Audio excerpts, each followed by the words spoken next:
कल्पना कीजिए प्राचीन ग्रीस की, एक ऐसी दुनिया की जहां देवता और इंसान साथ साथ चलते थे, जहां ट्रोजन वॉर जैसे बड़े बड़े महायुद्ध लड़े गए। होमर की ये कहानियां है ना, सदियों से हमारे जहन में बसी हुई हैं। पर सोचिए, अगर इन कहानियों के पीछे, इन मिथकों में एक बहुत बड़ी सच्चाई छिपी हो तो। यही वो सवाल है जो हमें मिथक और इतिहास के बीच की उस धुंधली सी लकीर पर ले आता है। एगीमेम्नॉन और अकीलीज, ये नाम सदियों तक सिर्फ कहानियों के किरदार माने जाते थे। लेकिन फिर 19वीं सदी में कुछ ऐसा हुआ जिसने सब कुछ, सचमुच सब कुछ बदल कर रख दिया। पुरातत्वविदों ने जमीन खोदना शुरू किया और जो निकला वो हैरान करने वाला था। बड़े बड़े किले, सोने से भरे खजाने और एक पूरी की पूरी भूली बिसरी सभ्यता के निशान। ये थे माइसिनियाई, कांस्य युग के वो महान योद्धा राजा जिनकी असल दुनिया ने ही होमर की कहानियों को जन्म दिया था। तो आखिर कौन थे ये माइसिनियाई लोग? इनकी पहचान को समझने के लिए हमें सबसे पहले उस जमीन को समझना होगा जहां ये रहते थे, क्योंकि ये सिर्फ एक साम्राज्य नहीं था, ये एक ऐसी संस्कृति थी जिसे मानो युद्ध के लिए ही बनाया गया था। देखिए, मिनोयंस को याद करें तो उनके महल कितने खुले खुले और आलीशान थे। माइसिनियाई दुनिया इससे बिल्कुल उलट थी। यहाँ की जमीन चट्टानी थी, पहाड़ी थी, तो यहाँ कोई एक बड़ा साम्राज्य नहीं बन पाया, बल्कि हर पहाड़ी पर एक किला बन गया, एक अलग शहर राज्य। और इन शहर राज्यों में जैसे माइसिनी, टिरेंस, पाइलोस, इनमें आपस में हमेशा एक होड़ लगी रहती थी, एक तनाव का माहौल था। उनके लिए लड़ाई सिर्फ अपनी रक्षा के लिए नहीं थी, बल्कि ये उनकी इकोनॉमी का इंजन थी। दूसरे इलाकों पर हमला करने से दौलत और संसाधन मिलते थे, और एजियन सागर के जरूरी समुद्री रास्तों पर जिसका कब्जा हो वही सबसे ताकतवर होता था। उनका पूरा का पूरा समाज इसी मिलिट्री सोच के हिसाब से चलता था। और ये बात उनकी बिल्डिंग्स में साफ दिखती है। इन दीवारों को साइक्लोपियन मेसनरी कहा जाता है, क्योंकि पत्थर इतने बड़े बड़े थे कि बाद के लोगों को लगा कि इन्हें सिर्फ साइक्लॉप्स जैसे दैत्यों ने ही बनाया होगा। ये सिर्फ सुरक्षा नहीं थी, ये ताकत का खुला प्रदर्शन था। ये बताने का एक तरीका था कि हम एक ऐसी दुनिया में रहते हैं जहां खतरा हमेशा बना रहता है। उस जमाने का एक माइसिनियाई सैनिक बहुत ही खतरनाक होता था। उनके हथियार ब्रॉन्ज एज के हिसाब से काफी एडवांस्ड थे। लंबे भालों से वो दुश्मन को दूर रख पाते थे, जबकि उनकी बड़ी बड़ी ढालें लगभग पूरे शरीर को बचा लेती थी। और वो सूअर के दांतों से बने हेलमेट, वो सिर्फ बचाव के लिए नहीं थे, बल्कि एक स्टेटस सिंबल थे, एक योद्धा की शान का प्रतीक। लेकिन देखिए, एक कामयाब वॉर मशीन सिर्फ हथियारों और दीवारों के दम पर नहीं चलती। उसे चलाने के लिए एक बहुत ही ऑर्गेनाइज्ड समाज चाहिए होता है। तो चलिए अब इन किलों की दीवारों के अंदर चलते हैं और देखते हैं कि माइसिनियाई समाज का सिस्टम कैसे काम करता था। सत्ता में सबसे ऊपर था वानैक्स। ये सिर्फ एक राजा नहीं था, वो एक तरह से कमांडर इन चीफ और सीईओ दोनों था। सेना को लीड करने से लेकर महल की इकोनॉमी के हर पहलू पर उसका कंट्रोल था, खेती से लेकर हथियार बनाने तक, सब कुछ। वानैक्स के ठीक नीचे एक बहुत ही सख्त सोशल स्ट्रक्चर था। लावेगेटास यानी सेना का लीडर उसका सबसे खास आदमी था।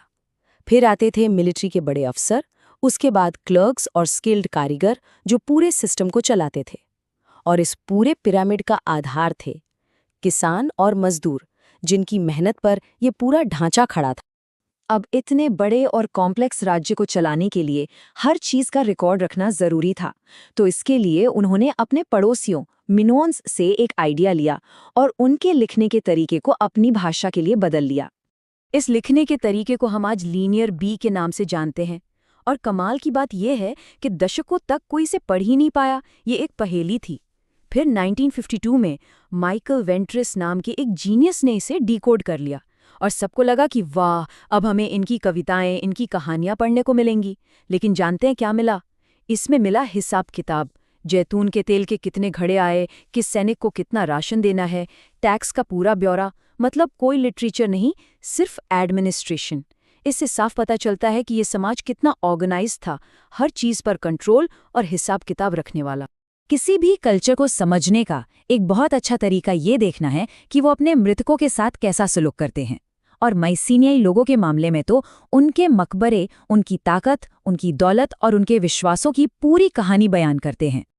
जैसे जैसे वक्त गुजरा, उनके मकबरे और भी शानदार होते चले गए।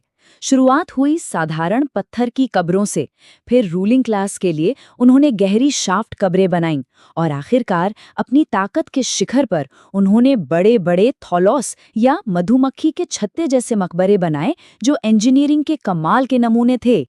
जब आर्कियोलॉजिस्ट हाइनरिक श्लीमन ने इन ग्रेव सर्कल्स को खोजा तो पूरी दुनिया की आंखें खुली की खुली रह गईं। इन शाफ्ट कब्रों के अंदर उन्हें उन योद्धा राजाओं के कंकाल मिले जिनके बारे में सिर्फ होमर की कहानियों में सुना था, और वो हमारी कल्पना से भी कहीं ज्यादा अमीर थे। यहाँ मिले खजाने उनकी सोच के बारे में बहुत कुछ बताते हैं। सोने के मास्क, शाही खंजर, शिकार के सीन, ये सब एक ऐसे समाज की तरफ इशारा करता है जो बहादुरी, लड़ाई और दौलत के दिखावे को बहुत अहमियत देता था। ये चीजें सिर्फ दिखावे के लिए नहीं थी, बल्कि मरने के बाद इस्तेमाल के लिए थीं। वो मानते थे कि मौत के बाद भी रुतबा और ताकत काम आती है। ये जो थोलॉस मकबरे थे, ये आर्किटेक्चर का एक अजूबा थे। एट्रियस का खजाना नाम का जो मकबरा है, उसका दरवाज़ा ही 30 फुट से ज़्यादा ऊंचा है। लगभग 1500 सालों तक ये दुनिया का सबसे बड़ा गुंबद था। ये माइसिनियाई राजाओं की बेहिसाब ताकत और संसाधनों का जीता जागता सबूत है। लगभग 400 सालों तक माइसिनियाई लोगों का एजियन सागर पर राज था। उन्होंने विशाल किले बनाए, व्यापार पर कब्जा किया और बेहिसाब दौलत जमा की। और फिर बहुत ही अचानक ये सब खत्म हो गया। उनका पतन इतनी तेजी से हुआ कि यकीन करना मुश्किल है।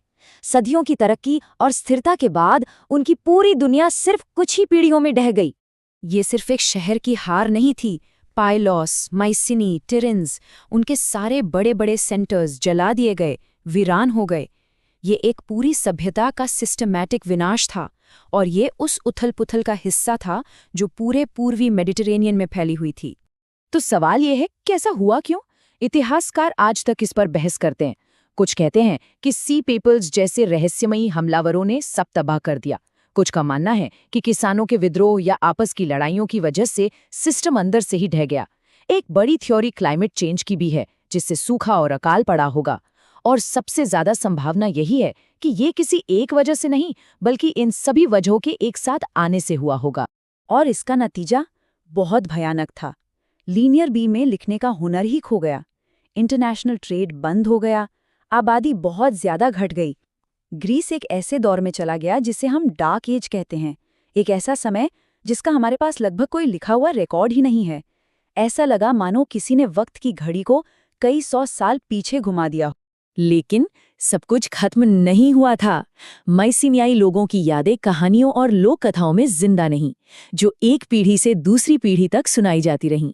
और यही कहानियां आगे चलकर होमर के महाकाव्यों का आधार बनी। वो महाकाव्य जो क्लासिकल ग्रीस और फिर पूरी पश्चिमी सभ्यता की नींव बने। तो भले ही उनके महल ढह गए और उनकी लिखाई भुला दी गई, लेकिन उनके नायकों की आत्मा आने वाली सदियों को हमेशा प्रेरणा देती रही।